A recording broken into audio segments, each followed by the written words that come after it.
ഈശോയിൽ ഏറെ സ്നേഹമുള്ളവരെ, അച്ചടക്കവും മര്യാദയുമുള്ള വ്യക്തികളോടുകൂടി ജീവിക്കാൻ എളുപ്പമല്ലേ?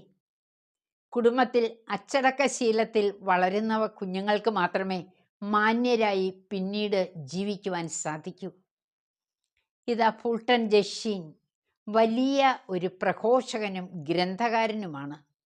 ചില വിമർശകർ ചോദിച്ചു, അങ്ങ് വൈദികരുടെയും സിസ്റ്റേഴ്സിൻ്റെയും നിയന്ത്രണത്തിൽ വളർന്നതുകൊണ്ടല്ലേ കത്തോലിക്ക സഭയാകുന്ന ഈ അടിമച്ചങ്ങലയ്ക്കുള്ളിൽ ബന്ധിതനായിരിക്കുന്നത്? അദ്ദേഹം മറുപടിയായി ഒരു ഉദാഹരണമാണ് പറഞ്ഞത്. ഇതാ, കടലിനാൽ ചുറ്റപ്പെട്ട ഒരു ചെറിയ ദ്വീപ്, ചുറ്റും മതിലുകൾ, ഉള്ളിൽ കുഞ്ഞുങ്ങൾ ആർത്ത് അട്ടഹസിച്ച് ഉല്ലസിച്ച് വളരുന്നു. ചിലർ അഭിപ്രായപ്പെട്ടു, കടലിൻ്റെ ഈ കുഞ്ഞുമക്കള് കടൽ കണ്ട് ആസ്വദിച്ചല്ലേ വളരേണ്ടത്? മതിലുകൾ പൊളിച്ചു നീക്കി. അതോടുകൂടി അവരുടെ കളിയും ചിരിയും ഇല്ലാതെയായി.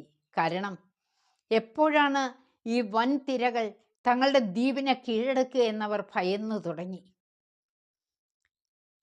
വിശുദ്ധ യോഹന്നാന്റെ സുവിശേഷം 8-ാം അധ്യായം 32-ാം തിരുവചനം, നിങ്ങൾ സത്യം അറിയുകയും സത്യം നിങ്ങളെ സ്വതന്ത്രരാക്കുകയും ചെയ്യും.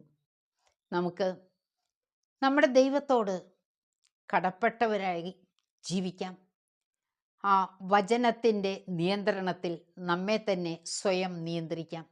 ദൈവത്തിൻ്റെ അനുഗ്രഹം വചനത്തിലൂടെ നിങ്ങളിലേക്ക് നിറഞ്ഞു കവിയാൻ ഈ സന്ദേശം സഹായകമാകട്ടെ. ആമേൻ.